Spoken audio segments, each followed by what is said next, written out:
الحمد لله نحمده ونستعينه ونستغفره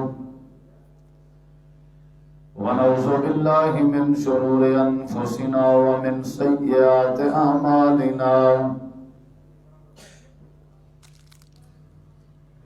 من يهده الله فلا مضل له ومن يضلل فلا هادي له أشهد أن لا إله إلا الله وحده لا شريك له وأشهد أن محمدا عبده ورسوله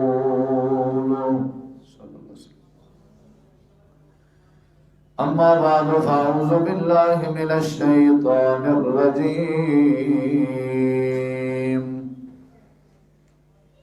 بسم الله الرحمن الرحيم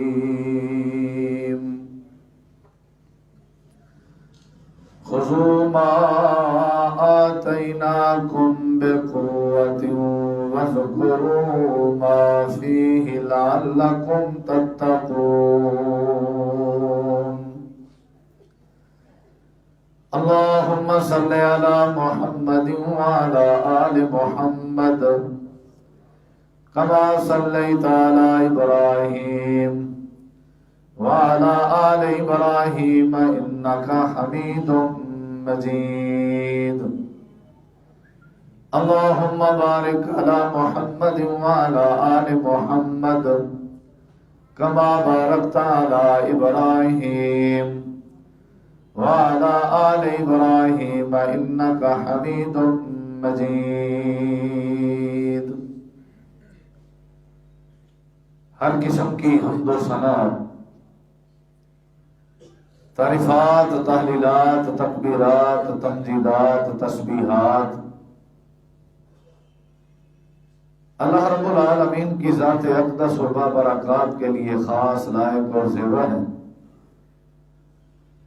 بے شمار، بے حد و حساب، لا تعداد، انگنت، ریت کے ذرات سے زیادہ، پانی کے قطرات سے زیادہ، ہوا کے جھولوں سے زیادہ درود و سلام ہو امام الانبیاء، اجمل الانبیاء، احسن الانبیاء، اکرم الانبیاء، شفیع المذنبین، رحمت للعالمین، حضرت محمد رسول اللہ صلی اللہ تعالی علیہ وآلہ وسلم تسلیما کثیرا کی پاکیزہ ہستی پہ انتہائی ذی وقار علماء کرام و معزز سامعین کرام، بزرگوں، دوستوں، بھائیوں، ساتھیوں، آج کل کے موجودہ جو حالات ہیں،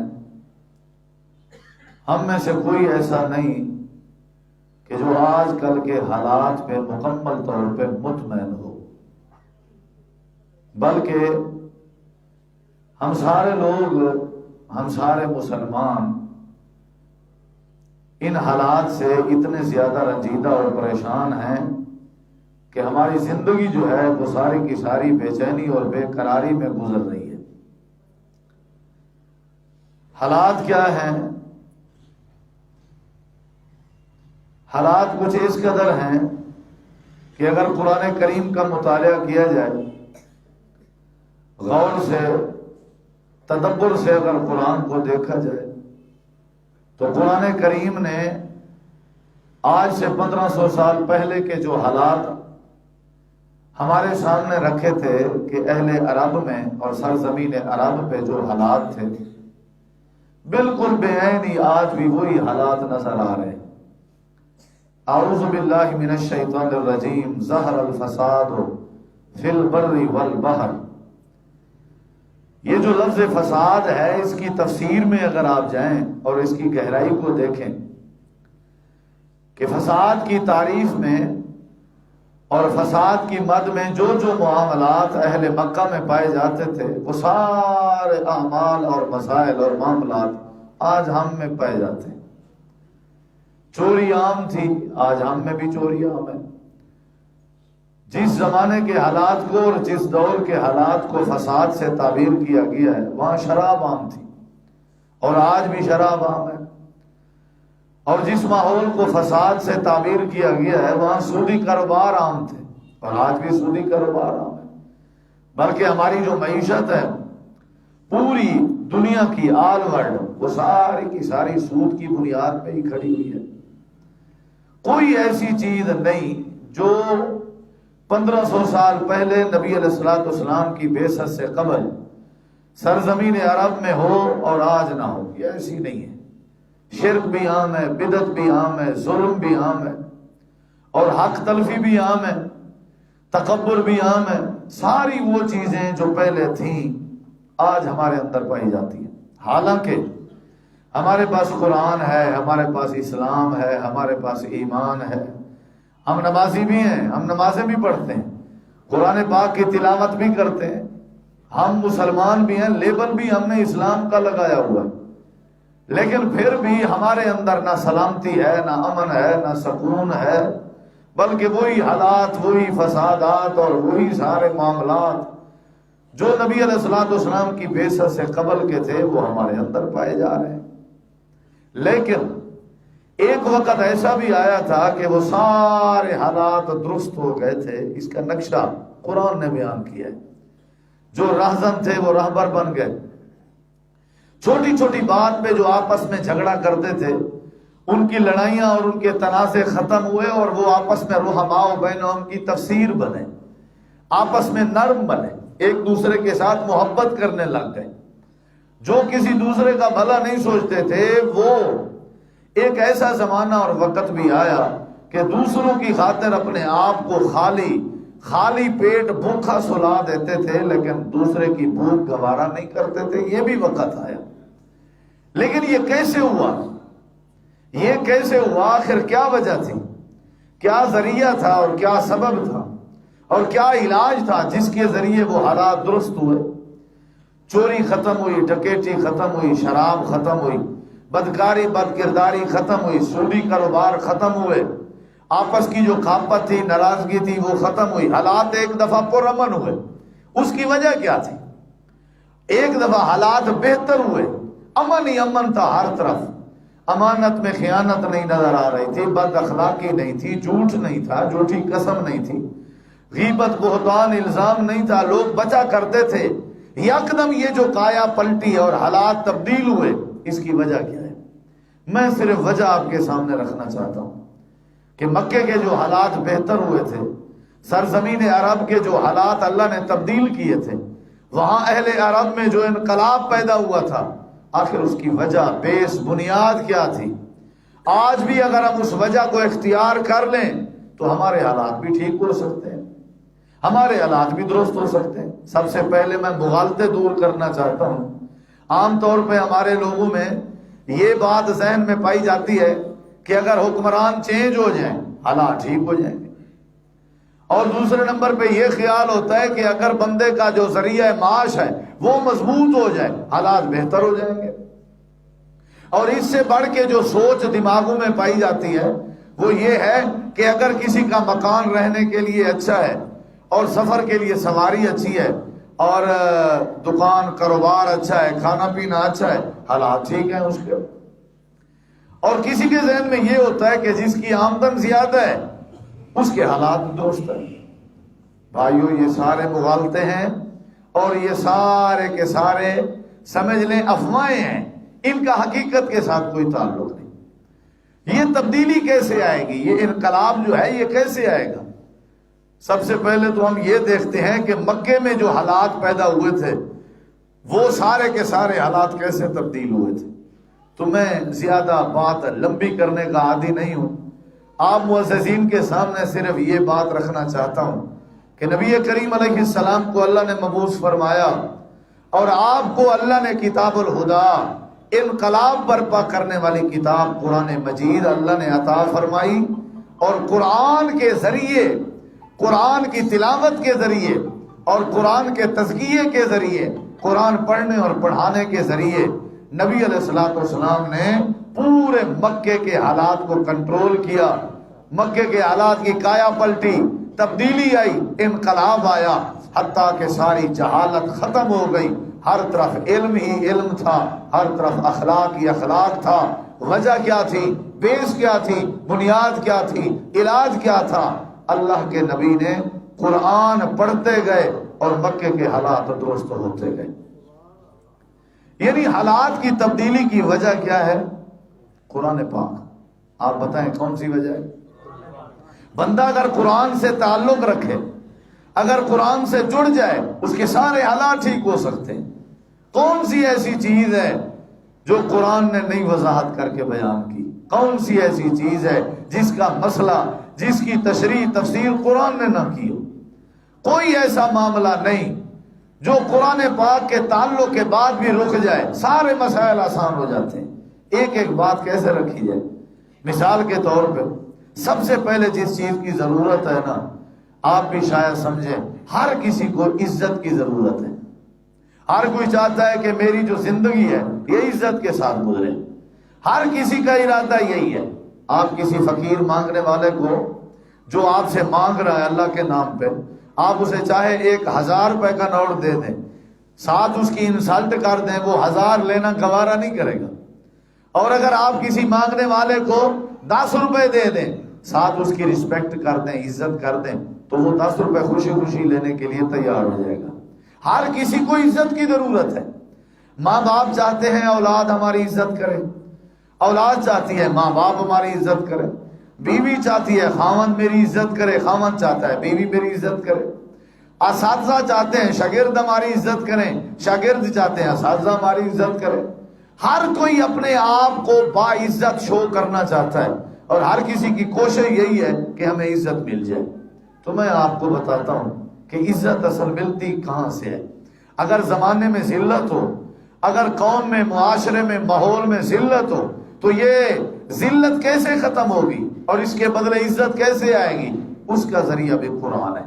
اس کی پہلی دلیل سماعت فرمائیں، صحیح البخاری کی حدیث ہے، حضرت امیر المومنین عمر بن خطاب رضی اللہ عنہ کا زمانہ خلافت ہے۔ آپ مدینہ منورہ میں تشریف فرما ہے، اور آپ کے دور خلافت میں حضرت نافع بن عبد الحارث مکہ کے گورنر ہیں۔ یہ تمہیدی باتیں، قابل غور باتیں ہیں، ذرا سمجھیے گا۔ حضرت نافع رضی اللہ عنہ نے ارادہ کیا کہ میں حضرت الامیر سے، امیر المومنین سے ملاقات کروں، مدینہ چلا جاؤں۔ چنانچہ انہوں نے تیاری کی، لیکن انہوں نے اپنا مکے میں ایک نائب نامزد کیا کہ جو نائب گورنری سنبھالے اور مکے کے معاملات کی دیکھ بھال کرے۔ انہوں نے نائب گورنری سنبھالی اور چلے اور مدینہ منورہ پہنچے۔ حضرت عمر رضی اللہ عنہ سے ملاقات ہوئی۔ امیر المومنین نے پہلا سوال یہی کیا، یہ بتاؤ کہ مکے کی جو نیابت ہے وہ کس کے آپ نے ذمہ لگائی؟ نائب گورنر آپ نے کس کو بنایا؟ تو حضرت نافع رضی اللہ عنہ نے جواب دیا، ابن ابزہ نامی ایک شخص ہے، عبد الرحمن ابن ابزہ، میں نے اس کو مکے کا نائب گورنر بنایا، ابن ابزہ۔ حضرت عمر رضی اللہ عنہ فرمانے لگے، یہ ابن ابزہ وہ تو نہیں ہے کہ جو غلام کی حیثیت سے رہا ہے، جس کی زندگی غلامی کی زندگی تھی، یہ وہی ابن ابزہ ہے؟ جی امیر المومنین، یہ وہی ابن ابزہ ہے۔ تو حضرت عمر رضی اللہ عنہ اور غصہ ہو گئے، فرمانے لگے اور کوئی نہیں تھا جس کے ذمہ یہ گورنری لگاتے اور مکے کی نائب گورنری اس کے ذمہ لگا کے آتے؟ کوئی نہیں تھا۔ اور ساتھ ہی سوال کیا کہ کون سی خوبی اور صفت تھی ابن ابزہ میں جس کی وجہ سے آپ نے اسے مکے کا نائب گورنر بنایا؟ تو حضرت نافع جو جواب دے رہے ہیں اسے آپ سنیں۔ حضرت نافع رضی اللہ عنہ نے فرمایا، اے امیر المومنین، ابن ابزہ کو مکے کا میں نے نائب گورنر نامزد کیا، اس کی وجہ یہ ہے، انہو قارئ بکتاب اللہ،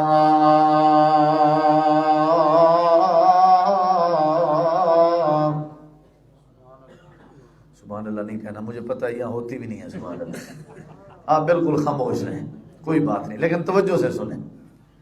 اگرچہ سبحان اللہ کے بغیر ہمارا چلنا بھی مشکل ہوتا ہے، لیکن میں نے چلنا ہے آج انشاءاللہ، توجہ ہے انشاءاللہ۔ بس آپ مسکراتے رہیں، سمجھ لو آپ کی یہ سبحان اللہ ہے، یا کم از کم آپ سر ہلاتے رہیں۔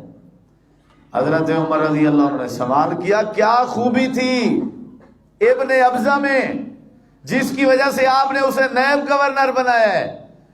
حضرت نافع رضی اللہ عنہ نے جواب دیا کہ ابن ابزہ میں جو خوبی تھی اور جو خوبی ہمیں پسند آئی، جس کی وجہ سے ہم نے اسے مکے کا نائب گورنر بنایا ہے، وجہ یہ تھی انہو قارئ بکتاب اللہ، ابن ابزہ اللہ کی کتاب قرآن کا قاری ہے، جس کی وجہ سے نیب گورنری ملی۔ اب نیب گورنری عزت ہے یا نہیں؟ یہ عزت کیسے ملی؟ انہو قارئ بکتاب اللہ، اللہ تعالیٰ کی کتاب کی وجہ سے، قرآن کی برکت سے اللہ نے ابن ابزہ کو عزت دی۔ حضرت نافع رضی اللہ عنہ نے جب یہ بات اور یہ حوالہ دیا، حضرت عمر رضی اللہ تعالیٰ عنہ رو پڑے۔ حضرت نافع رضی اللہ عنہ پوچھنے لگے وجہ کیا ہے رونے کی؟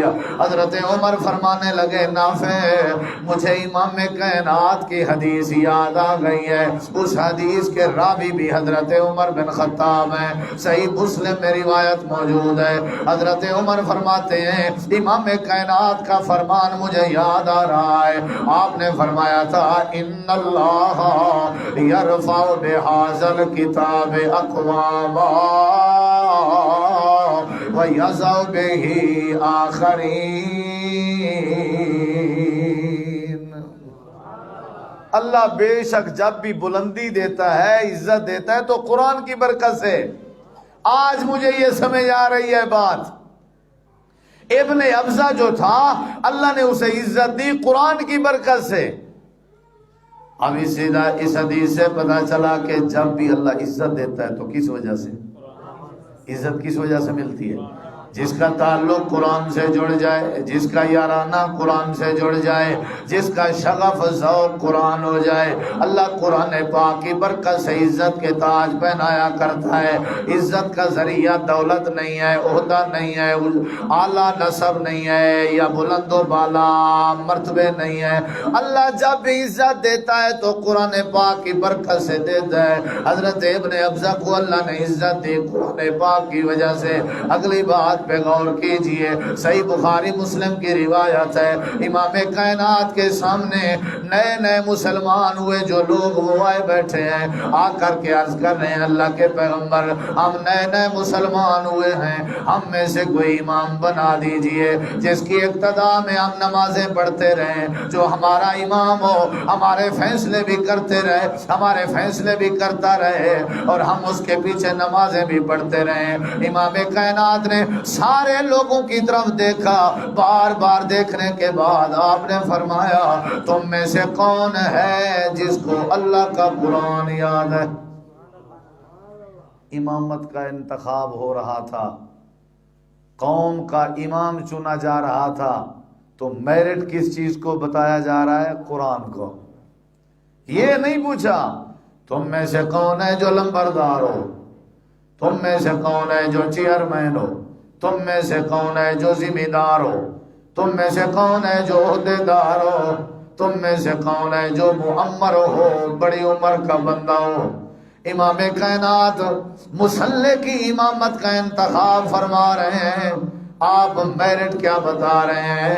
آپ نے فرمایا تم میں سے کون ہے جس کو اللہ کا قرآن یاد ہو۔ نبی کریم علیہ السلام نے جب پوچھا، یہ جو لوگ آئے بیٹھے تھے اپنا امام لینے کے لیے، امام کائنات کے سامنے یہ جو مجمع لگا ہوا تھا، مجمع کے آخر میں سے ایک چھوٹا سا بچہ کھڑا ہو جاتا ہے جس کا نام حضرت عمر بن سلمہ ہے، جس کی عمر کا تذکرہ حدیث میں موجود ہے، او سبعتن سنتن، جس کی عمر 6 سال ہے، یا راوی کو شک ہے کہ 6 ہے یا 7 ہے، 6-7 سال کا بچہ پورے مجمع میں کھڑا ہو جاتا ہے، کہتا ہے عرض کرتا ہے اللہ کے پیغمبر اگر آپ نے قرآن مجید کے بارے میں سوال کیا ہے تو میں عمر بن سلمہ کو قرآن بڑا یاد ہے۔ امامت عزت ہے یا نہیں؟ بہت بڑی عزت ہے۔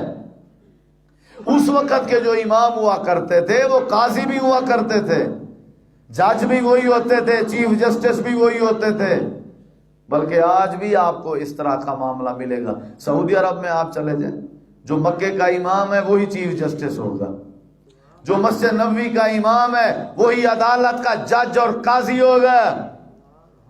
امام کا معنی یہ نہیں ہے کہ اس کو مصلی پہ کھڑا کر دو، 15,000 اس کو دو، 15,000 تانے دے دے کے۔ اس کا یہ مطلب نہیں ہے کہ 15,000 تنخواہ دے کے مسجد کی 15 لیٹرینیں صاف کروائی جائیں، اسے امام نہیں کہتے۔ امام کسے کہا جاتا ہے؟ جس کو اللہ نے عزت دی ہو، جس کی اقتدا کی جائے، جس کے سامنے اپنے جھگڑے رکھ کے، تنازع رکھ کے جس سے فیصلے کروائے جائیں، اسے امام کہا جاتا ہے۔ جو راہبر ہو، رہنما ہو۔ امامت کوئی عام مسئلہ ہے؟ مصلی پہ آپ نے کھڑا کیا اور آپ نے آنکھیں بند کی، ہاتھ باندھے، بغیر کسی چون چرا کے، جس کی آپ اقتدا کر رہے ہیں اسی کی اگر آپ غیبت کریں، اقتدا کیسے قبول ہوگی اللہ کے ہاں؟ امامت بہت بڑا اعزاز ہے، اللہ جسے عطا کرے۔ عامر بن سلمہ رضی اللہ عنہ کہنے لگے اللہ کے نبی اگر قرآن کے بارے میں آپ سوال کر رہے ہیں، مجھے قرآن یاد ہے۔ نبی علیہ السلام نے فرمایا تمہیں قرآن یاد ہے؟ جی۔ فرمایا پھر پیچھے کیوں کھڑا ہے؟ قرآن والے آگے آیا کرتے ہیں، ادھر آجا، میرے قریب آجا۔ قرآن والے آگے ہوتے ہیں، پیچھے نہیں ہوتے، ادھر آجا میرے ساتھ۔ کیا منظر ہوگا، نبی پاک نے بچے کو اپنے ساتھ کھڑا کیا، بڑے بڑے لوگ بیٹھے ہیں، سفید بالوں والے، سفید ریش، معمر قبیلے کے معززین بیٹھے ہوئے ہیں، ذمہ دار بیٹھے ہوئے ہیں، لیکن نبی پاک نے فرمایا عامر بیٹا ادھر آ جا۔ عمر کتنی ہے؟ 6 یا 7 سال۔ کتنا بڑا اعزاز ہے، کتنا بڑا اعزاز ہے۔ آپ نے فرمایا کہاں سے یاد ہے تجھے قرآن؟ حضرت عمر عرض کرنے لگے اللہ کے نبی حفظت سورتن قضا، سورتن قضا، سورتن قضا، فلاں سورت بھی یاد ہے، فلاں سورت بھی یاد ہے، فلاں بھی یاد ہے۔ آپ نے فرمایا کہاں سے سنانا چاہو گے؟ اللہ کے نبی جہاں سے آپ حکم فرماؤ۔ عمر تلاوت سنانے کے لیے تیار ہے، جہاں سے آپ حکم کریں۔ آپ نے فرمایا سنا۔ ہم نے کبھی سنا ہے؟ ہم نے کبھی ٹائم نکال کے اپنے کاروبار سے، مصروفیات سے، چلو بھی آج جامعہ ستاریہ چلتے ہیں، جا کر کے بچوں سے تلاوت سنیں گے؟ آج مہینے کا ہمارا وہ خاص دن ہے کہ ہم نے مدرسے کے طلباء کے ساتھ گزارنا ہے۔ ہم نے کبھی وقت نکالا کہ اپنے بیٹے کو ساتھ بٹھائیں اور اس سے پوچھیں قرآن کہاں سے یاد ہے؟ ہم نے کبھی وقت نکالا کہ اپنی بیٹی اور بیوی سے پوچھ سکیں کہ تجھے قرآن کہاں سے یاد ہے؟ جھگڑے کیسے ختم ہوں، تنازع کیسے ختم ہوں گے؟ یہ نوجوان اولاد کی آنکھ میں ماں باپ کا حیا کیسے آئے گا؟ ہم نے قرآن کا پوچھنا ہی گوارا نہیں کیا، اللہ ان کی زبانوں سے ہمارا ادب کیسے کروائے گا؟ ادھر آ بیٹے، سنا، محفل لگی ہوئی ہے، صحابہ کرام بیٹھے ہوئے ہیں۔ حضرت عمر رضی اللہ عنہ کھڑے ہو گئے اور تلاوت قرآن شروع کر دی۔ کتنا بڑا اعزاز ہے، 6 یا 7 سال کی عمر۔ نبی علیہ السلام سن رہے ہیں، اللہ کے پیغمبر کی سنت ہے قرآن سننا، قرآن سننا سنت ہے، سنا کرو، یہ نہ دیکھا کرو چھوٹا ہے، بڑا ہے، امیر ہے، غریب ہے، آواز قرآن کی ہو تو سن لیا کرو۔ حضرت عمر پڑھ رہے ہیں، نبی کریم علیہ السلام سن رہے ہیں، بڑے بڑے معززین، علاقے کے چودھری، نواب، معمر لوگ بیٹھے ہوئے ہیں۔ امام کائنات نے جب تلاوت سن لی، حضرت عمر بن سلمہ رضی اللہ عنہ کو آپ نے فرمایا انت امامہم، اے عمر جا کر کے اپنی قوم کی امامت سنبھال لے، آج کے بعد تو اپنے قبیلے کا پکا امام ہوگا۔ وجہ یہ ہے کہ تیرے سینے میں اللہ کا قرآن موجود ہے۔ ادھر دیکھیے، یہاں تک بس نہیں ہے۔ آپ کیا سمجھتے ہیں پیسہ کرنسی ہوگی تب عزت ملے گی؟ وضو کے ساتھ بیٹھا ہوں، مسجد میں بیٹھا ہوں، پیسے والوں کو پریشان ہوتے تو دیکھا ہے، باعزت طریقے سے زندگی بسر کرتے نہیں کبھی دیکھا۔ بہت کم لوگ ہوتے ہیں، بہت کم لوگ ہوتے ہیں۔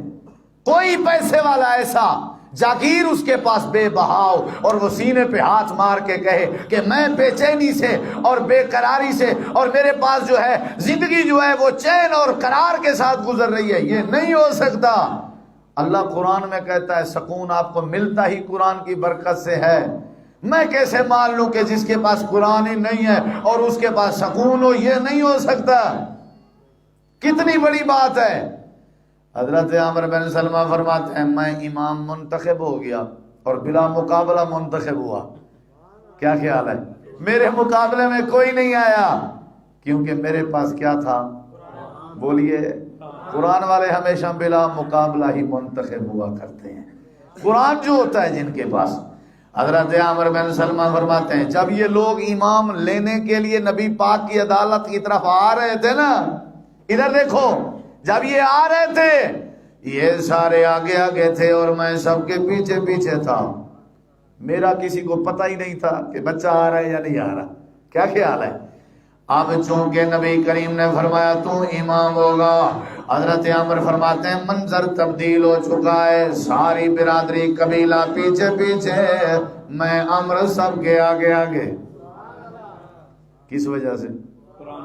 اس وجہ سے میں آگے آگے جا رہا ہوں۔ سارے کہہ رہے ہیں امام صاحب آپ آگے ہیں نا، امام صاحب آپ آگے ہیں۔ عامر بن سلمہ 6-7 سال کی عمر ہے، آگے آگے جا رہے ہیں، بستی قبیلہ آ جاتا ہے۔ حضرت عامر بن سلمہ فرماتے ہیں نماز کا وقت ہوا، میرے قوم قبیلے کے لوگوں نے مجھے کھڑا کر دیا مصلی پہ، پیچھے سب نے صف بنائی، نماز اقتدا میں پڑھنی شروع کر دی۔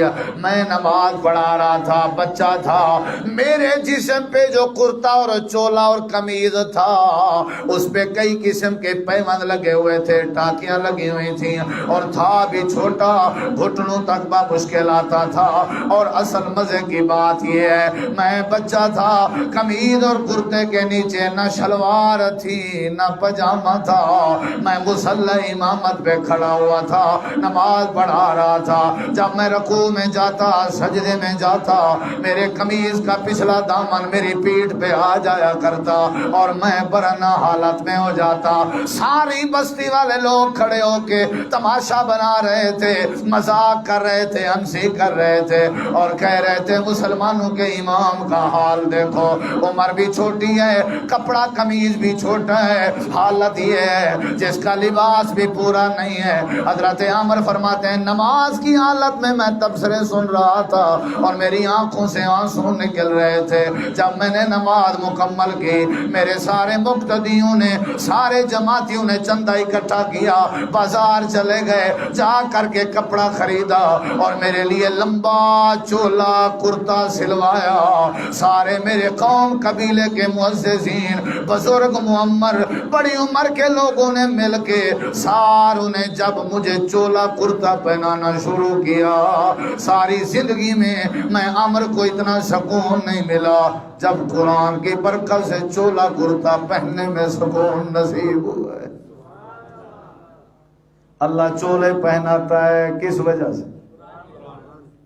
کبھی قرآن کے ساتھ جوڑ کے تو دیکھو، اللہ ایسے ایسے چولے کرتے پہناتا ہے وہم و گمان میں بھی نہیں ہوتا۔ تنخواہ 10,000 ہے، مسجد امام نے کرنڈی کا سوٹ پہنا ہوتا ہے۔ کیا خیال ہے؟ کون پہناتا ہے؟ کون پہناتا ہے؟ کاٹن پہنی ہوئی ہے، کون پہناتا ہے؟ اللہ فرماتا ہے بندہ جو میرا ہے اور میرے کلام کے ساتھ نسبت جڑی ہوئی ہے، کیونکہ میرے کلام کے ساتھ جس کی نسبت جڑ جائے میں اللہ عزت کے تاج پہنایا کرتا ہوں۔ حضرت عامر بن سلمہ فرماتے ہیں عمر تو میری چھوٹی تھی، جب مجھے کرتا پہنایا جا رہا تھا تو اللہ تبارک و تعالی نے مجھے عزت عطا فرمائی۔ اللہ جب بھی لباس پہناتا ہے قرآن کی برکت سے۔ ہم تو قرآن والوں کے چولے کرتے ماشاءاللہ اتارنے کے چکر میں تبصرے کرتے ہیں کدھر سے آ گیا مال اس کے پاس، ہم تو اسے صرف 10,000 دیتے ہیں، یہ کہاں سے گاڑی کہاں سے آ گئی، یہ کیا ہو گیا؟ آج میں بتاؤں کہاں سے آتا ہے مال؟ اللہ کی طرف سے، اللہ کی قسم اللہ کی طرف سے آتا ہے۔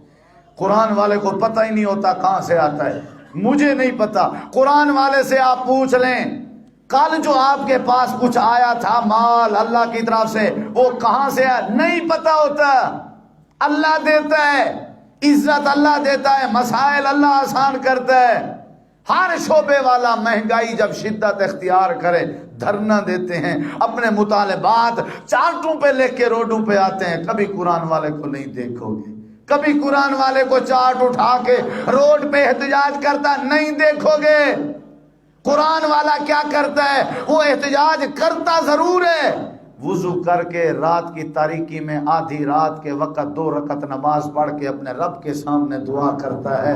اللہ فرماتا ہے دن تو ہونے دے، میں اللہ تیری زندگی کے دن بھی طلوع کر دوں گا۔ اللہ عزت دیتا ہے کہ نہیں؟ کس وجہ سے؟ بولو۔ عمر بن سلمہ کو عزت ملی کہ نہ ملی؟ جس کا تعلق قرآن سے جڑ جائے۔ ہم تو قرآن سے دور ہیں نا۔ وہ ایک بڑھیا عورت کا بیٹا غیر ملک کمانے چلا گیا، پیچھے کوئی نہیں تھا اس کا۔ وہ ہر 6 مہینے کے بعد ایک لیٹر خط لکھ کے بھیجتا تھا، اور اس خط میں اپنی والدہ کا جو خرچ تھا نا وہ بھی بند کر کے بھیج دیتا تھا، جسے آپ ڈرافٹ کہتے ہیں۔ اس وقت کی بات ہے۔ تو جب ڈاکیا بڑھیا عورت کے دروازے پہ آتا، چٹھی دیتا، تیرے بیٹے نے خط بھیجا ہے۔ بڑھیا ان پڑھ تھی، وہ اپنے بیٹے کا خط سمجھ کے نا، تھا بھی بیٹے کا، چومتی، پیار کرتی، آنکھوں سے لگاتی، سینے سے لگاتی، کہتی ہے میرے بیٹے کا خط۔ ساتھ ہی ایک اس نے صندوق رکھی ہوئی تھی، اس میں خط رکھ دیتی۔ اس نے خط کو کبھی نہیں کھولا، کھولتی تو اس میں کیا ہوتا؟ ڈرافٹ، پیسے تھے، خرچ اخراجات تھے، نان نفقے کے پیسے ہوتے، لیکن کبھی نہیں کھولا۔ جب بھی کوئی چٹھی بیٹے کی طرف سے آتی اس نے صندوق میں ڈالنی ہوتی تھی۔ اسے پہلے چومتی، چاٹتی، ہائے میرے بیٹے کی چٹھی، پھر صندوق میں۔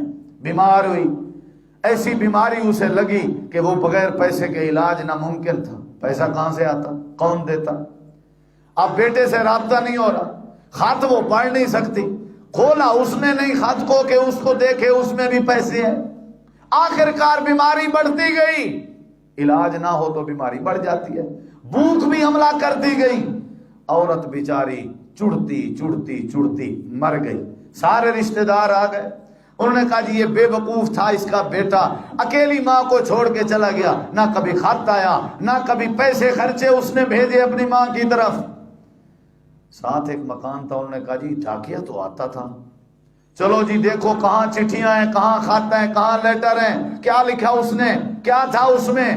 جب صندوق کو دیکھا، تالا توڑا، دیکھا اس میں بڑے خط لیٹر پڑے تھے۔ ساری برادری والے لوگ جو خط کھول کے دیکھتے اس میں ڈرافٹ تھا، پیسے تھے۔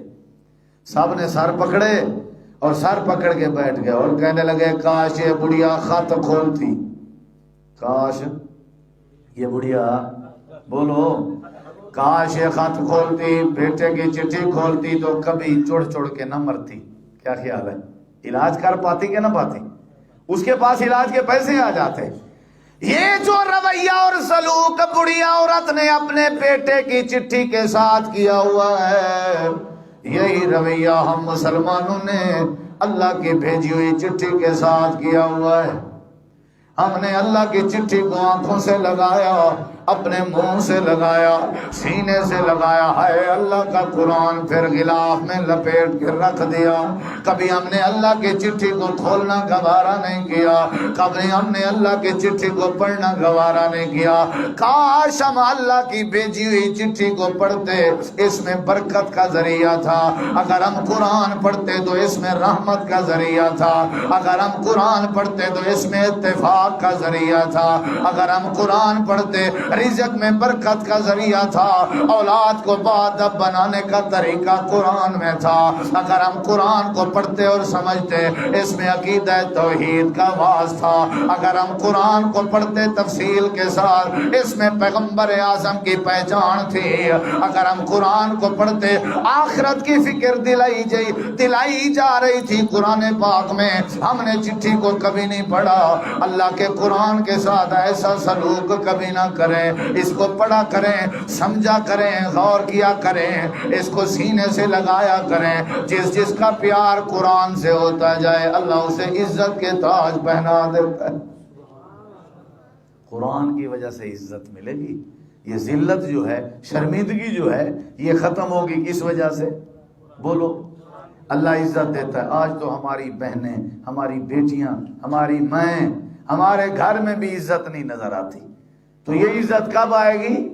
جب بندے کا تعلق قرآن سے ہو۔ تیسری بات امام کائنات بیٹھے ہوئے ہیں، تشریف فرمائیں۔ آپ کے سامنے ایک عورت آتی ہے اور آ کر کے عرض کرتی ہے اللہ کے پیغمبر میں نے اپنے آپ کو آپ کے لیے ہبہ کیا ہوا ہے، میرے ساتھ نکاح کر لیجئے۔ آپ نے فرمایا مجھے حاجت نہیں ہے، بیٹھ جا خاتون۔ تھوڑی دیر کے بعد دوبارہ کھڑی ہو جاتی ہے، اللہ کے پیغمبر میرے ساتھ نکاح کر لیجئے، میں نے اپنے آپ کو آپ کے نام کے لیے ہبہ کیا ہوا ہے۔ آپ نے فرمایا خاتون بیٹھ جا، مجھے حاجت نہیں ہے۔ تیسری بار کھڑی ہو جاتی ہے، اللہ کے پیغمبر میں نے اپنے آپ کو آپ کے لیے ہبہ کیا ہوا ہے، آپ میرے ساتھ نکاح کر لیجئے۔ آپ نے فرمایا مجھے حاجت نہیں ہے۔ یا نبی کریم علیہ السلام نے فرمایا بیٹھ جا۔ جب تیسری بار فرمایا بیٹھ جا، صحابہ کرام کے مجمع میں سے ایک صحابی رسول کھڑے ہو جاتے ہیں، عرض کرتے ہیں اللہ کے پیغمبر بار بار آپ عورت کو فرما رہے ہیں مجھے حاجت نہیں ہے، مجھے حاجت نہیں ہے۔ اگر آپ کو حاجت نہیں ہے، میں نے نکاح کرنا ہے، میرا نکاح کرا دیجئے۔ کیا خیال ہے؟ میں نے نکاح کرنا ہے۔ آپ نے فرمایا ادھر قریب آ جا، کرنا ہے نکاح؟ جی کرنا ہے۔ آپ نے فرمایا تیرے پاس حق مہر ہے یا نہیں؟ حق مہر جانتے ہو وہ ہے یا نہیں؟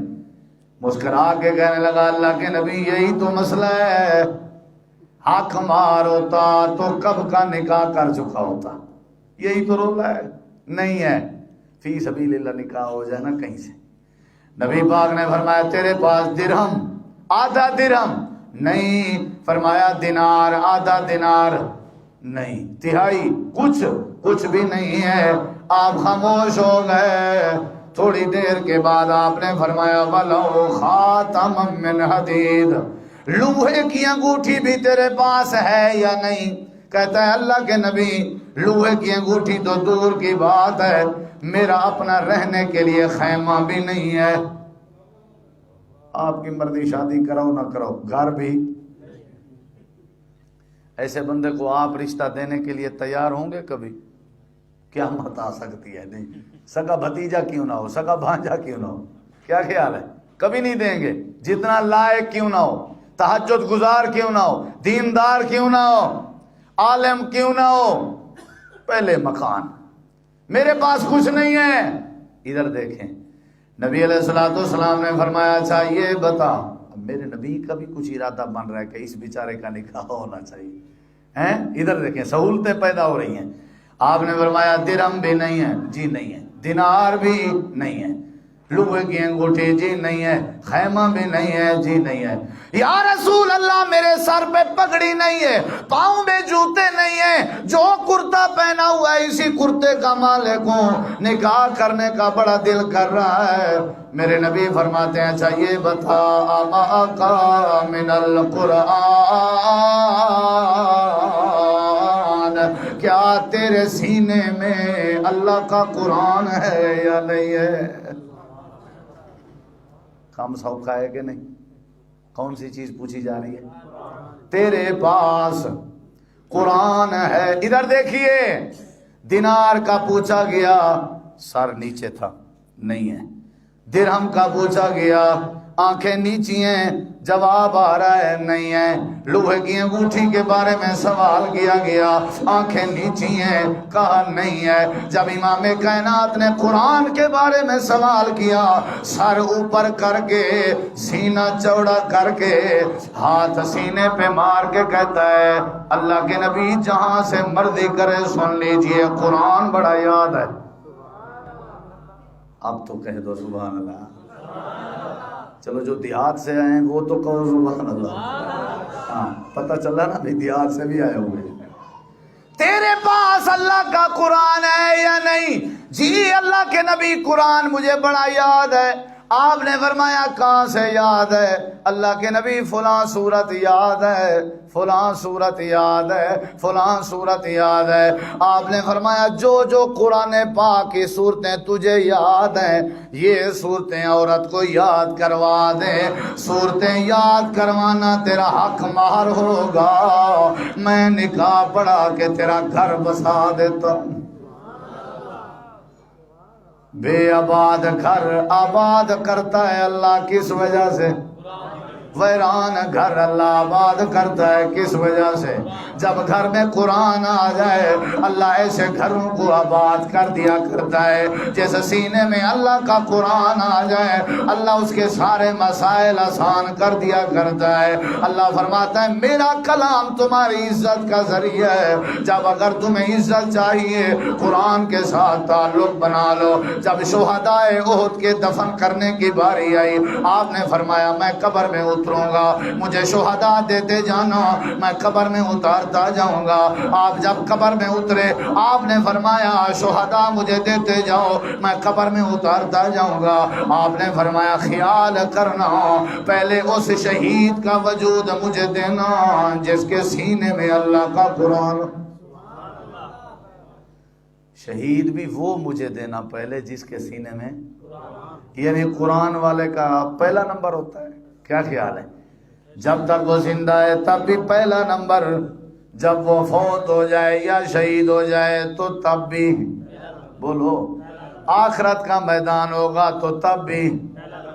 دنیا ساری گرمی میں کھڑی ہوئی ہوگی، قرآن والا قرآن کی تلاوت کر کے جنت کی سیڑھیاں چڑھتا اوپر جا رہا ہوگا۔ اللہ جب بھی عزت دیتا ہے قرآن پاک کی وجہ سے دیتا ہے۔ جب قرآن آ جائے سینے میں اللہ سارے مسائل آسان کر دیتا ہے۔ ایسا پیارا کلام ہے جس کا رشتہ قرآن سے جڑ جائے اللہ اس جڑے ہوئے رشتے کو بھی عزت سے نواز دیتا ہے۔ اللہ فرماتے ہیں حضرت جبریل قرآن لے کر آیا کرتے تھے، حضرت جبریل سارے فرشتوں کے سردار ٹھہرے، امام کائنات کے دل پہ قرآن نازل ہوتا رہا، آپ سارے نبیوں کے سردار بنے۔ رمضان کے مہینے میں اللہ نے قرآن نازل فرمایا، رمضان سارے مہینوں سے افضل ٹھہرا۔ جس رات لیلۃ القدر والی میں اللہ نے قرآن نازل فرمایا، وہ لیلۃ القدر 1000 مہینے کی قبول شدہ راتوں کی باتوں سے بہتر ہوئی۔ اللہ فرماتے ہیں رات کی نسبت جڑی ساری راتوں سے افضل، مہینے کا نسبت مہینے کی نسبت بنی، مہینہ سارے مہینوں سے افضل۔ جو تعلق بناتا گیا، جس کا رشتہ قرآن سے بنتا گیا، میں اللہ اس کے سر پہ عزت کے تاج رکھتا گیا۔ عزت کا ذریعہ کون سی چیز ہے؟ بولیے، یہ پہلا نقطہ ہے۔ عزت کا ذریعہ کون سی چیز ہے؟ تبدیلی آئے گی نا، ذلت ختم ہوگی تو اس کے بدلے میں اللہ کیا دے گا؟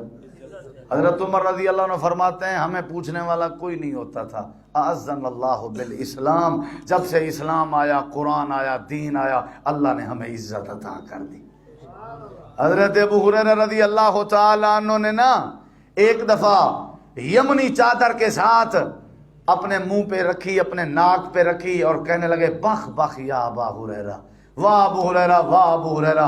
ایک وقت تھا بے ہوش ہو کے مسجد نبوی کے دروازے کے درمیان میں گرا پڑا ہوتا تھا، اب ریشمی اور اتنی بڑی قیمتی یمنی چادروں کے ساتھ اپنے چہرے کو صاف کر رہا ہے۔ حضرت ابو ہریرہ فرماتے ہیں یہ سب قرآن اور دین کی برکت ہے۔ اللہ جب بھی عزت دیتا ہے کس وجہ سے دیتا ہے؟ ہم نے کبھی پڑھا ہی نہیں، ہم نے کبھی سمجھا ہی نہیں۔ آپ سائنس تلاش کرنے کے لیے کالجوں میں جاتے ہیں، یونیورسٹیوں میں، بے شک جائیں، میں منع نہیں کرتا، لیکن اللہ کی قسم کھا کے کہتا ہوں سائنس آپ کو قرآن میں ملے گی۔ آپ میتھ پڑھنے کے لیے جاتے ہیں، میتھ آپ کو قرآن میں ملے گی۔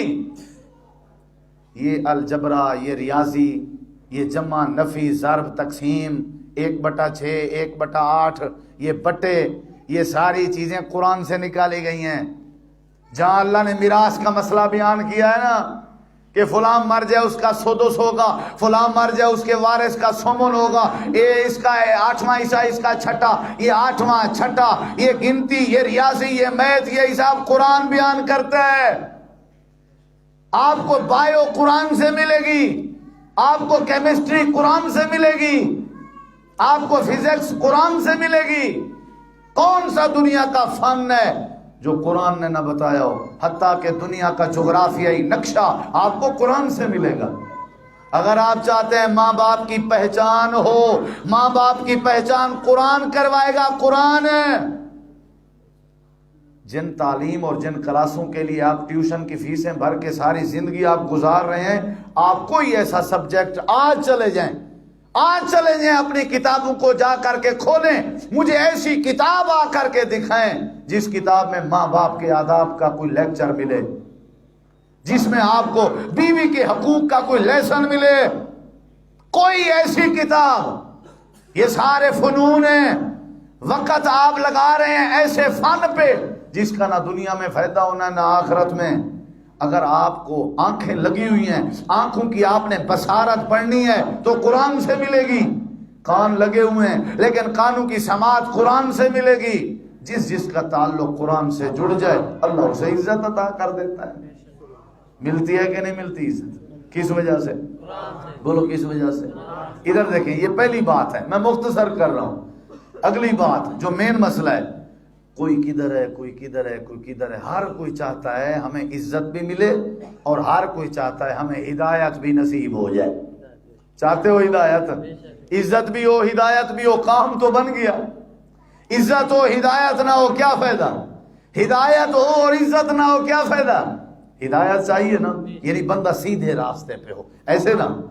اللہ فرماتے ہیں اگر سیدھے راستے پہ چلنا چاہتے ہو، ہدایت لینا چاہتے ہو، اِنَّا هَٰذَا الْقُرْآنَ يَهْدِي لِلَّتِي هِيَ أَقْوَمُ۔ دوسرے مقام پہ اللہ فرماتے ہیں الف لام میم ذالک الکتاب لا ریب فیہ ھدی للمتقین۔ اللہ فرماتے ہیں تمہاری ہدایت کا ذریعہ قرآن ہے۔ صحیح بخاری میں حدیث ہے، حضرت جبیر بن مطعم، سب کہہ دیجئے رضی اللہ عنہ، کہہ دیں حضرت جبیر فرماتے ہیں جنگ بدر کے قیدیوں میں میں شامل تھا۔ امام کائنات نے مجھے مسجد نبوی کے پلر کے ساتھ باندھ دیا، میں بندھا ہوا ہوں مسجد نبوی کے پلر کے ساتھ۔ صحابہ کرام آ رہے ہیں مسجد میں، امام کائنات مسجد میں ہوا کرتے تھے، اذانیں ہو رہی ہیں، نمازیں ہو رہی ہیں، تلاوتیں ہو رہی ہیں۔ حضرت جبیر فرماتے ہیں میں مسجد نبوی کے پلر کے ساتھ بندھا ہوا تھا، امام کائنات نمازیں پڑھایا کرتے تھے۔ ایک دفعہ اللہ کے پیغمبر نے مغرب کی نماز پڑھانا شروع کی، میں مسجد نبوی کے پلر کے ساتھ بندھا ہوا تھا۔ آپ نے جب تلاوت شروع فرمائی، سورۃ الفاتحہ کی تلاوت فرمائی، سورۃ الفاتحہ کے بعد اللہ کے پیغمبر نے قرآن کی تلاوت شروع کر دی۔ آپ پڑھتے رہے، آپ پڑھتے رہے، پڑھتے پڑھتے جب اس آیت کریمہ پہ آئے ام خلقوا من غیر شیء، جب اس آیت کریمہ کے عالی شان مقام پہ آئے، حضرت جبیر فرماتے ہیں قریب تھا کہ میرا دل پھٹ جائے۔ ادھر دیکھیں ذرا، قریب تھا، بندھا ہوا تھا، مسجد نبی کے پلر کے ساتھ رسیاں لگی ہوئی ہیں، مغرب کی نماز ہو رہی ہے، امام کائنات، امام اعظم، فخر الرسل، ساری کائنات کے سردار، ہادی کائنات نماز مغرب فرما رہے ہیں، پڑھا رہے ہیں، اور آپ کی آواز بھی میٹھی تھی اور قرآن تو ویسے بھی میٹھا ہے۔ شیخ شریم، شیخ سدیس، شیخ عبد الباسط مصری رحمہ اللہ، شیخ نورین، اللہ کی قسم یہ لوگ جب یہاں قرآن پڑھتے ہیں آنکھوں سے نکلے ہوئے آنسو رکنا گوارا نہیں کرتے۔ کیا منظر ہوگا مسجد نبوی کا، آمنہ کے لال جب تلاوت فرما رہے ہوں گے۔ حضرت جبیر فرماتے ہیں میرے کانوں میں آواز تھا، ہم نے تو کبھی سنا ہی نہیں، ہم نے کبھی قرآن پہ غور ہی نہیں کیا۔ ہم نے کہا ہدایت کہاں سے؟ بازار کا سودا ہے ہدایت، دکان کی چیز ہے عزت؟ نہیں، یہ خزانے آپ کو قرآن سے ملیں گے، تعلق ہی نہیں ہے۔ ہم نے کبھی ترجمہ القرآن کی کلاس میں شامل بھی نہیں ہوئے، کبھی ہم نے یہ معاملہ کہا ہی نہیں کہ یار ہمیں بھی قرآن کی ٹرانسلیشن، ہمیں بھی قرآن کا ترجمہ پڑھاؤ، ہمیں بھی پتہ چلے کہ دنیا کیا ہے اور زندگی کیا ہے۔ ساری زندگی جہالت میں گزر گئی، ساری زندگی بندہ نمازی نہ بن سکا قرآن سے جو دور ہے۔ حضرت جبیر فرماتے ہیں ادھر دیکھیں میں تلاوت سن رہا ہوں اور عجیب سا مزہ آ رہا ہے، عجیب سا، حالانکہ مسلمان نہیں ہوں۔ نبی علیہ الصلوۃ والسلام نے جب نماز مکمل فرمائی میری آنکھوں سے آنسو تھے، میں رو رہا تھا۔ نبی کریم علیہ السلام نے فرمایا جبیر رونے کی وجہ کیا ہے؟ حضرت جبیر فرماتے ہیں یا رسول اللہ میری رسیاں کھول دیجئے، میں آپ سے ملنا چاہتا ہوں، میری رسیاں کھول دیجئے، میں آپ سے ملنا چاہتا ہوں۔ امام کائنات نے فرمایا جبیر کی رسیاں کھول دیں۔ حضرت جبیر نے جب رسیاں کھولیں حضرت جبیر دوڑتے ہوئے آئے، آ کر کے آمنہ کے لال کے سامنے بیٹھ جاتے ہیں، دو زانوؤں کے جس طرح تحیات میں بیٹھا جاتا ہے، روتے جا رہے ہیں، روتے جا رہے ہیں۔ امام کائنات نے فرمایا کیا مسئلہ ہے جبیر؟ اللہ کے نبی اتنا پیارا کلام، اتنا اثر والا کلام، اتنا انقلاب والا کلام، اتنا لذت والا کلام، ہاتھ آگے کیجئے، بیعت کرنے دیجئے، کلمہ پڑھا دیجئے، مسلمان بنا دیجئے۔ حضرت جبیر کو اللہ نے ہدایت دی، کس برکت سے؟ ملی کہ نہ ملی؟ ہدایت نصیب ہوگی قرآن کے سمندر میں تیرنے سے۔ جب آپ قرآن کا ہوتا ہی نہیں جانتے، آپ جب قرآن کو سمجھتے ہی نہیں ہیں، کس چیز پہ آپ کو ناز ہے؟ زمینوں پہ، پیسے پہ، عہدے پہ، افسری پہ، کس چیز پہ ناز کرتے ہو؟ جب آپ کے پاس قرآن کا نالج نہیں ہے، آپ چاہے ماسٹر ڈگری کے مالک ہیں، پڑھے لکھے جاہل تو ہو سکتے ہیں، کبھی پڑھے ہوئے اور عالم اور جاننے والے نہیں ہو سکتے۔ ایک صفحہ یا کم از کم ایک سورت قرآن کی اگر آپ ترجمے کے ساتھ پڑھ لیں، میں گارنٹی کے ساتھ کہتا ہوں قرآن ترجمے کے ساتھ پڑھنے اور سننے والا کبھی گمراہ نہیں ہو سکتا، کبھی مشرک نہیں ہو سکتا۔ اس کا عقیدہ ہوگا غوث اعظم اکیلا اللہ ہے اور کوئی نہیں ہے، حاجت روا صرف اللہ ہے اور کوئی نہیں ہے۔ جو اوروں کو غوث اعظم مانے سمجھ لو اس نے قرآن کو کبھی نہیں پڑھا۔ قرآن پڑھنے والا اللہ کے علاوہ کسی کو غوث اعظم مان سکتا؟ مر جاتا ہے، مانے گا نہیں۔ حضرت بلال حبشی نے سنا تھا کہ نہیں؟ برکت کیا ہوئی؟ ریت پہ لیٹے رہے، مارے کھاتے رہے، استقامت اللہ دیتا ہے۔ آپ قرآن تو پڑھیں، اپنی بیٹی کو پڑھائیں، اپنے بیٹے کو پڑھائیں، اپنی بیوی کو پڑھائیں۔ گھر میں اگر برکت چاہتے ہیں قرآن کا نالج عام کر دو۔ اپنے بچوں کی نظر میں اپنا حیا چاہتے ہو، ان کی زبانوں پہ قرآن کو عام کر دو، سارے معاملات ٹھیک ہو جائیں گے۔ اگر آپ چاہتے ہیں آپ کے مسائل ٹھیک ہوں تو قرآن سے پیار کریں۔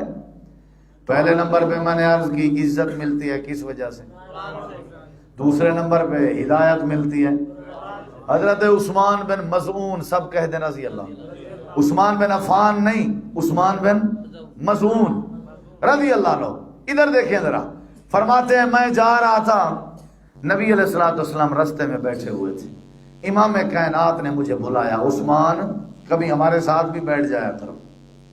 فرماتے ہیں میں مسلمان نہیں تھا، بات بڑی سننے کے لائق ہے، میں جا کر کے نبی پاک کے قریب بیٹھا، اچانک میں نے دیکھا آپ کے پیشانی پہ نا پسینہ آ رہا ہے۔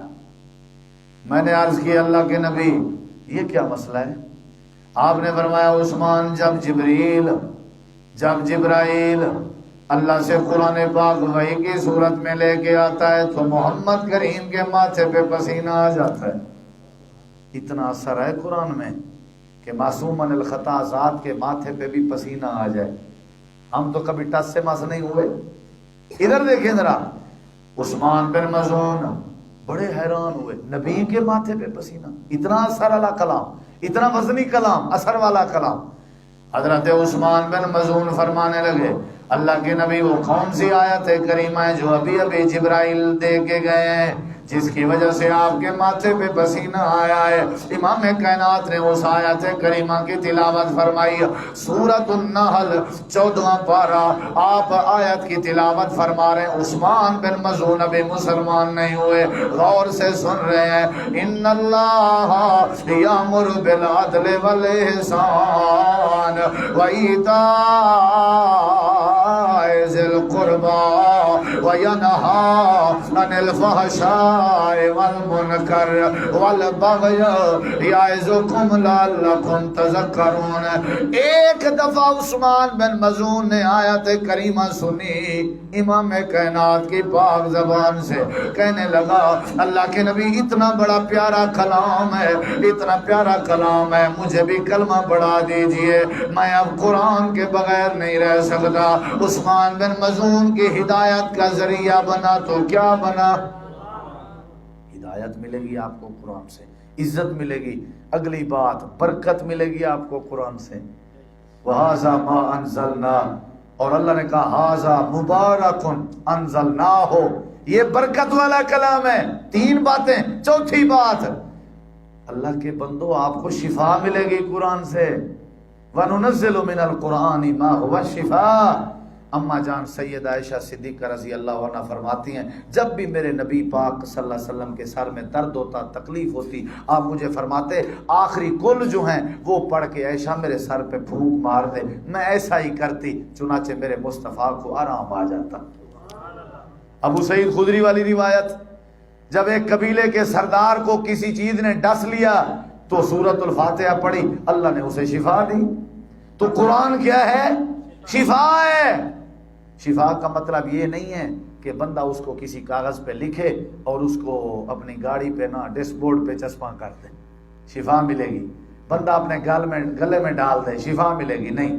ہر شفا والی چیز کو گلے میں نہیں ڈالا جاتا۔ شہد بھی شفا ہے، کبھی شہد کو گلے میں ڈالا ہے؟ بخار کے لیے جو دوا زیادہ تر استعمال ہوتا ہے سیرپ بروفن ہے نا، جب ڈاکٹر آپ کو بخار کے لیے بروفن دے، آپ اس کو دھاگا باندھ کے گلے میں لٹکا دیا، ملے گی شفا؟ کیا خیال ہے؟ جب آپ کو پیناڈال ٹیبلٹ دی جا رہی ہو، آپ اسے کاغذ میں لپیٹیں، تعویذ بنائیں اور آپ اس کو گلے میں باندھیں، شفا مل جائے گی؟ دوائی باندھنے سے نہیں ملتی، قرآن باندھنے سے مل جاتی ہے؟ نہیں ملتی۔ شفا کا مطلب یہ ہے کہ اس کو پڑھا جائے، سینے سے لگایا جائے، اس پہ عمل کیا جائے، غور کیا جائے، اس کے بدلے میں اللہ ساری بیماریاں دور فرما دیتا ہے۔ پہلی بات انقلاب آئے گا، ذلت جائے گی، عزت آئے گی قرآن کی برکت سے۔ نمبر 2 جہالت جائے گی، ہدایت آئے گی قرآن کی برکت سے۔ نمبر 3 بیماریاں جائیں گی، شفا آئے گی، کس برکت سے؟ نمبر 4 جھگڑے ختم ہوں گے، رحمت اور اتفاق آئے گا قرآن کی برکت سے۔ وَرَحْمَةٌ لِّلْمُؤْمِنِينَ، یہ اہل ایمان کے لیے رحمت بھی ہے، عزت بھی ہے، برکت بھی ہے، شفا بھی ہے، ہدایت بھی ہے۔ اللہ سے دعا ہے اللہ عمل کی توفیق بخشے۔ پڑھا کرو گے قرآن، تلاوت کیا کرو گے۔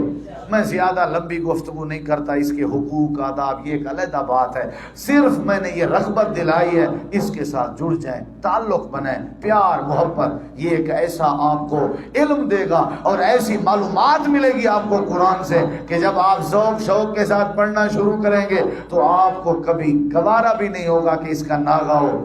جو اخبار کو عادت کے ساتھ اور مزاج کے ساتھ پڑھتے ہیں، جب ان کو اخبار نہ ملے نا پھر دیکھا کرو۔ اخبار پڑھنے والا بابا ہو اور اس کو اخبار نہ ملے، سمجھ لو اس کی شوگر تو ہائی، وہ تو ایسی کی تیسی کر دے گا پورے گھر کی۔ اللہ کی قسم اتنا اثر اور تاثیر اخبار میں نہیں ہے جتنی تاثیر اللہ کے قرآن میں ہے۔ کلام کو جو بندہ باقاعدگی کے ساتھ پڑھتا ہے وہ پھر پڑھے بغیر رہ نہیں سکتا۔ آپ اس کی تلاوت کریں۔ آپ نے فرمایا گھروں میں قرآن پڑھا کرو، خاص کر سورۃ البقرہ پڑھا کرو، شیطان تمہارے گھروں میں کبھی نہیں آئے گا۔ جب شیطان آئے گا نہیں تو بہو ساس کا جھگڑا ہوگا، جھگڑا کرواتا کون ہے؟ پتہ تو آپ کو سارا ہے، کیا خیال ہے؟ اب اس شیطان کو بھگانے کے لیے کیا کرنا ہے؟ بولو۔ آپ بندوق لے کے دروازے پہ کھڑے ہو جائیں، وہ ڈرنے والا نہیں ہے۔ آپ تلوار لے کے، چھری چاقو لے کے کھڑے ہو جائیں، وہ جانے والا۔ آپ اس کے پاؤں پڑیں، آپ اس کے سامنے ہاتھ باندھیں، ترلا کریں، خدا دا واسطہ ہی جان چھوڑ ساری، وہ نہیں جائے گا۔ آپ صرف اپنے گھر میں بیٹھ کے نا سورۃ البقرہ کی ایک پہلی آیت پڑھیں گے، آپ کو شیطان نظر نہیں آئے گا، بھاگے گا۔ قرآن شیطان کو بھگانے کا طریقہ ہے۔ اور اللہ کی رحمت کے فرشتے کا نزول ہوتا ہے جب گھروں میں بقرہ پڑھی جائے۔ اسید بن حضیر والا واقعہ دیکھ لیں، اللہ شفا دیتا ہے، رحمت نازل کرتا ہے۔ آج سے اپنے گھروں میں قرآن کی آواز کو زیادہ کر دو، اللہ ساری پریشانیاں دور کر دے گا۔ الا بذکر اللہ تطمئن القلوب، دلوں کے سکون کا ذریعہ کیا ہے؟ میں مشکور ہوں فضیلت الشیخ مولانا عبدالرحمن ثاقب حافظہ اللہ کا، محترم جناب بھائی مولانا محمد عثمان صاحب کا۔ ویسے ہمارا پروگرام آگے تھا، وہ گمبٹ میرے خیال میں کوئی جگہ کا نام ہے آج دن کا، تو ان کی شفقت ہے، ان کا حکم نامہ تھا کہ آپ نے گزرنا ویسے ہی ہے، تو ہماری مسجد میں آپ نماز عشاء پڑھیں اور چند باتیں قرآن و حدیث کی کریں۔ ان کے دل میں بھی اخلاص تھا کہ کسی نہ کسی کو کوئی دین کی بات سمجھ آ جائے گی تو سفر سجایا ہو جائے گا۔ اللہ ان کی عمر میں، ان کے علم میں اور عمل میں برکت دے۔ آپ لوگ جو تشریف لائے ہو، دعوت سن کے، اعلان سن کے، فون کال جو بھی آپ کو ذریعہ بنا بلانے کا، آپ سب کی تشریف آوری اللہ مبارک بنائے، اور اللہ تعالیٰ آپ کو قدم قدم پہ نیکی عطا فرمائے، اور اللہ تعالیٰ آج کی یہ مختصر سی جو مجلس ہے اس